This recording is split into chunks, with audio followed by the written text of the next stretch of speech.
organizada. 8 horas con 14 minutos y es momento de dar paso a nuestro siguiente entrevistado, el abogado Emilio Falqués, quien es promotor educativo. Con él vamos a dialogar un tema muy interesante que tiene que ver con la identidad de género en las unidades educativas. Abogado Emilio Falqués, bienvenido a su espacio Voces y Opiniones. Diana Holguín le saluda. Hola Diana, ¿cómo está? Muy buenos días. Encantado de estar aquí nuevamente. Gracias porque estamos a punto de abordar un tema muy delicado, muy sensible, podría ser incluso para algunas personas que nos están escuchando, pero que es necesario para poder entenderlo. Y como contexto, vale la pena retomar el tema de la decisión de la Corte Constitucional que aceptó una acción extraordinaria de protección por un caso de discriminación por género en una escuela privada en Salinas. La sentencia fue emitida el 28 de noviembre del 2024.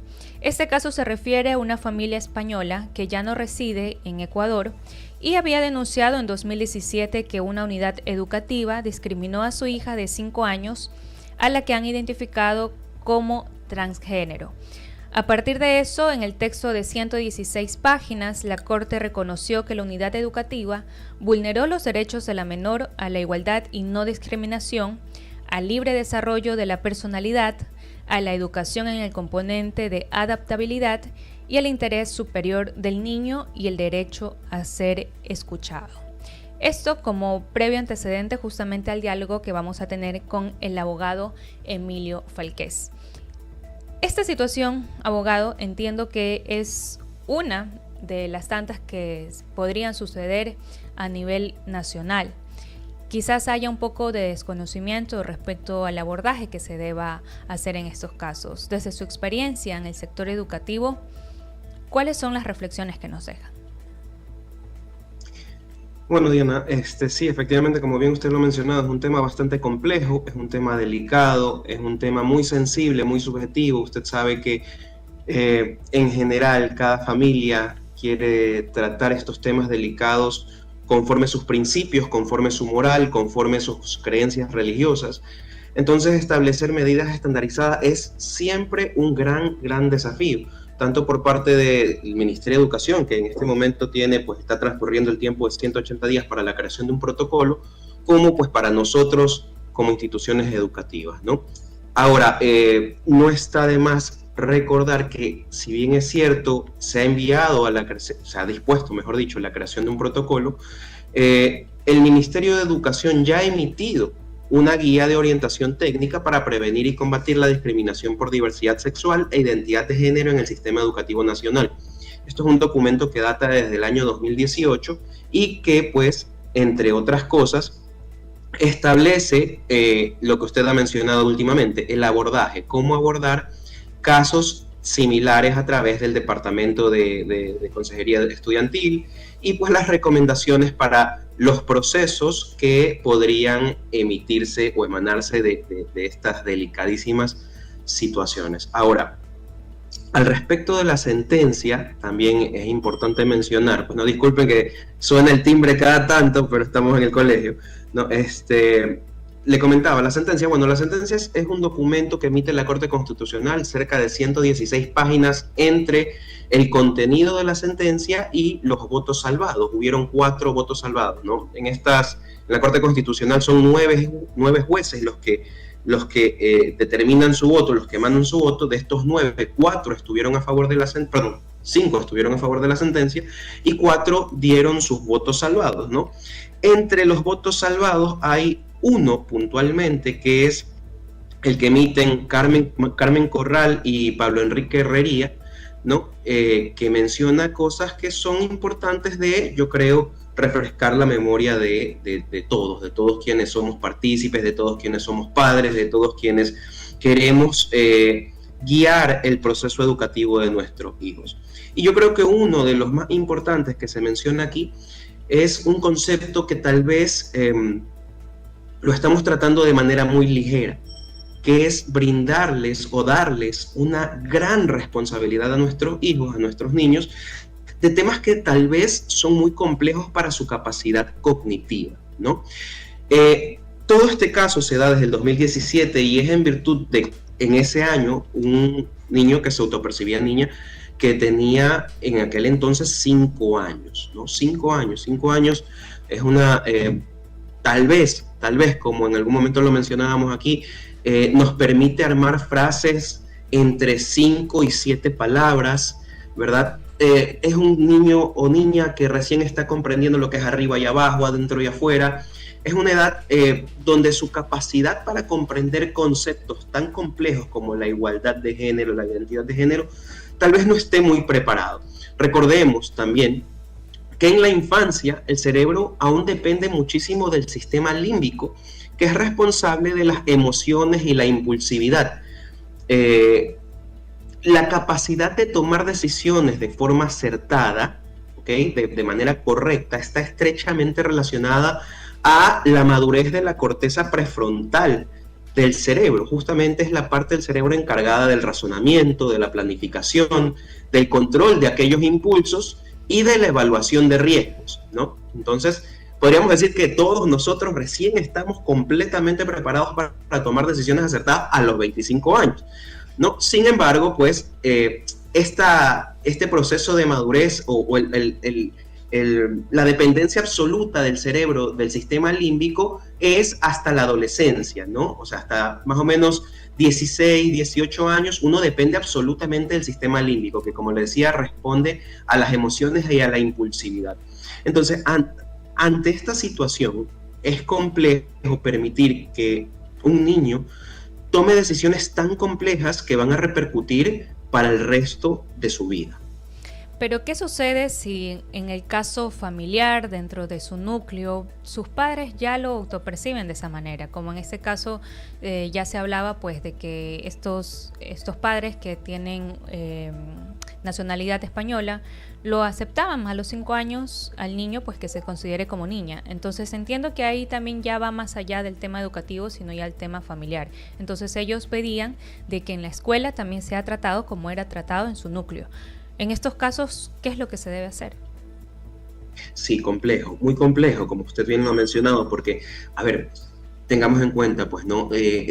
España es un país que tiene en este momento, digamos, temas sociales o dilemas sociales bastante profundos, que tal vez Ecuador, como nación o como idiosincrasia, la idiosincrasia de nuestro país, la mayoría de la gente de nuestro país no aborda todavía. O sea, discúlpeme que se lo diga, estamos en un país que está enfrentando necesidades mucho más básicas, ¿verdad? Como por ejemplo, exigiendo temas de seguridad para tener recién una convivencia armónica, ¿verdad? Y que de pronto, pues eso centra en este momento las principales intenciones de la gran mayoría de las personas, ¿no? Entonces, esto es como un escaloncito, pues primero tenemos que ir al escalón 1, el 2, el 3, para llegar al 10, ¿no? España, tal vez su situación le permite enfocarse mayormente a temas de mayor complejidad en el ámbito social, ¿verdad? Pero pues nuestra idiosincrasia es un poco diferente, ¿no? Entonces todo esto nace de una familia española que, como bien usted lo ha dicho, lo autopercibe así, lo permite así, pero no es la normalidad en países como el nuestro. No con esto digo que no existan casos, existen muy amplios y evidentemente pues las familias tienen el pleno derecho y nosotros como institución educativa la plena obligación y responsabilidad de no discriminación, eso está claro, nosotros no podemos discriminar absolutamente a nadie en ningún ámbito, ¿no? Lo que, repito, creo que es importante es entender conceptos de la no adultización de los menores, no la adultización infantil, no poner en hombros tan pequeños cargas tan grandes y también comprender que los padres somos guías de procesos. Por ejemplo, si viene mi hija que tiene 8 años y me dice, o digamos un niñito más pequeño de 5 años y me diga, papi, no quiero comer ensalada, quiero comer dulces, algún día se los daré, pero si todos los días no quiere comer nutritivo y quiere comer dulces, que es lo más probable, yo como padre tengo la obligación de guiarlo y decirle, a ver hijo, esto es lo bueno, ya más adelante tú me dirás, ¿no? Pero se habla mucho del tema de la imposición, pero tengamos en cuenta que nosotros como especie vivimos en una serie de imposiciones que se dan dentro de los núcleos familiares. Empecemos desde la etnia, ¿no? Porque uno no nace y no elige la etnia. etnia, religión, hasta el equipo que uno sigue, ¿no? Uno nace en la familia barcelonista y se hace barcelonista, nace en la familia melexista, se hace melexista. Con el tiempo uno podrá decidir, pero repito, o sea, yo creo que uno debe comprender que los niños son niños y hay que dejarlos vivir sus etapas y exigirles conforme su capacidad cognitiva. Permitir que un menor de 5 años decida un tema tan complejo que, como le digo, de pronto va a repercutir por el resto de su vida, es bastante complejo. Ahora, hablando de ley, tengamos en cuenta que la ley, hay una ley que es clarísima, que es la Ley Orgánica de Gestión de la Identidad y Datos Civiles, que establece, por ejemplo, los datos civiles, lo que contiene una cédula de identidad, por ejemplo. Entonces, en este documento nos indican que voluntariamente, al cumplir la mayoría de edad y por una sola vez, la persona podrá autodeterminar, por su autodeterminación, podrá sustituir el campo de sexo por el de género, y al cambiarlo de sexo a género podrá establecer si él se siente o se autopercibe masculino o femenino. Esto es por una sola vez y desde que uno cumple la mayoría de edad.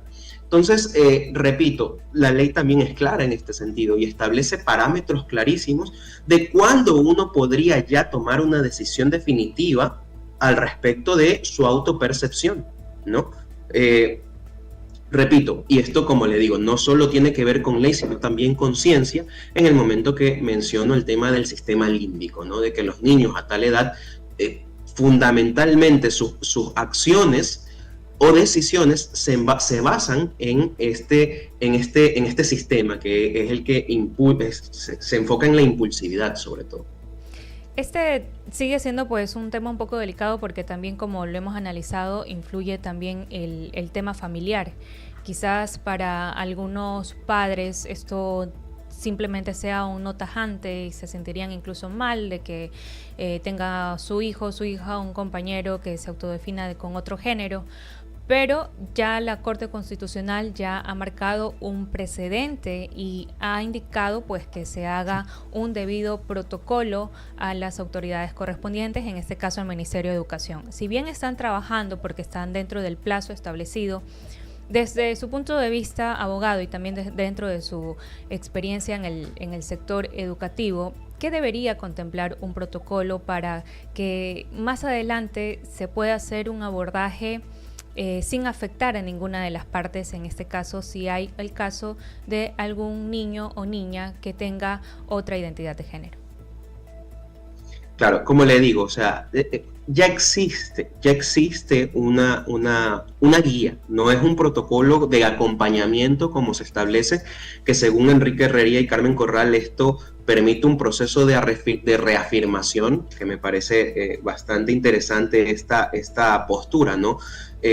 Pero ya existe una guía de orientación técnica que se enfoca en combatir la discriminación por diversidad sexual e identidad de género. Es algo que ya existe. El sistema educativo ya tiene unas pautas al respecto, tiene recomendaciones, tiene puntos claves para estudiantes, cómo abordar situaciones de violencia por motivo de diversidad sexogenérica en las escuelas, indicadores de violencia por motivos de diversidad sexogenérica entre pares, entre temas jerárquicos, o sea, entre el personal docente, con un alumno puntualmente. O sea, ya hay un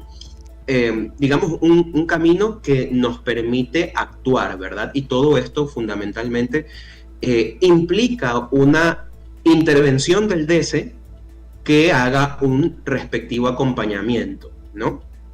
Pero si usted me pregunta a mí, nosotros debemos comprender primero la idiosincrasia, y segundo, también debemos comprender que hablamos de una comunidad, como usted bien ha mencionado, ¿no? Si es que estamos en un curso que fue lo que pasó en este caso, ¿no? Los padres en algún momento citaron, los padres de este menor, del menor involucrado, ¿no? De quien sentía vulnerados sus derechos, en algún momento citaron a los padres de los compañeros del curso para explicarles que era un niño transgénero, que era el cisgénero y todo esto, ¿no? Abordar el tema, cómo se manejaba el tema de la violencia de género y todo esto.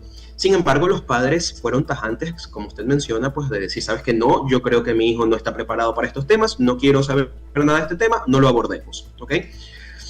Aún así, la institución educativa trató de realizar acciones positivas para evitar vulneraciones. Por ejemplo, usted sabe, pues, y esto es de toda la vida, en los colegios siempre al momento de la formación ponen la fila de niños, la fila de niñas, ¿no?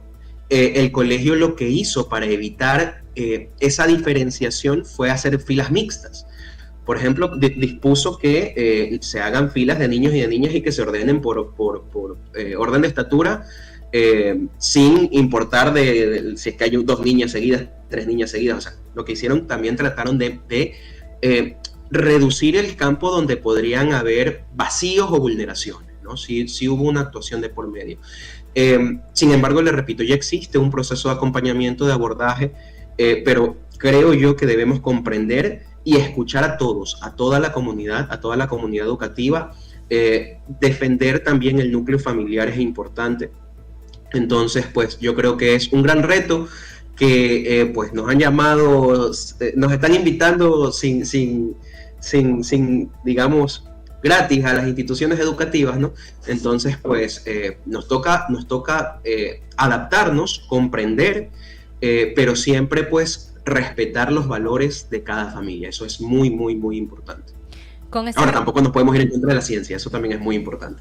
Sí, como iniciábamos también este diálogo, se trata de un tema muy delicado, muy complejo, porque hay que abordar diferentes aristas y en donde también se toca pues el tema ideológico, incluso también el tema familiar.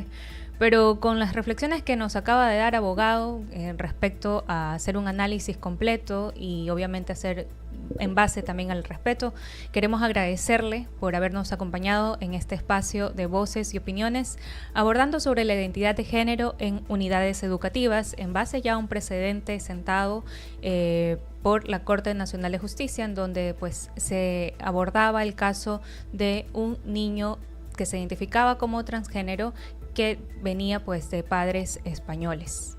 Gracias abogado por estar esta mañana con nosotros y esperamos también nos pueda acompañar más adelante en otro momento para seguir analizando estos temas educativos. Encantado, Diana, muchísimas gracias por recibirme aquí, pues, y espero que todo lo mencionado pues pueda ayudar de alguna manera a quien necesite escucharlo.